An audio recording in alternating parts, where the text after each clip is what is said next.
quick update. It's National Buy Ammo Day.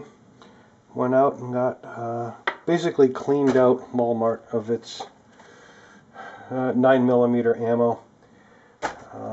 2, 4, 6, 8, 9, 900 rounds. So I guess I won't be buying ammo for a little while.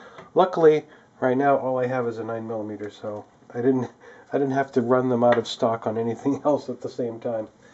So, and also wanted to mention that 20 bucks a box here in Connecticut. 20 bucks a box in Walmart. I was buying from Freedom Ammunition remanufactured rounds. With shipping, I was paying about $2.18 for 1,000 rounds. So roughly the same cost, and I don't have to go through 6 days shipping. And it's not remanufactured rounds; it's new rounds. Just a heads up for those of you that don't like Walmart. Pretty good deal on the ammo. Thanks for watching. Buy ammo, vote.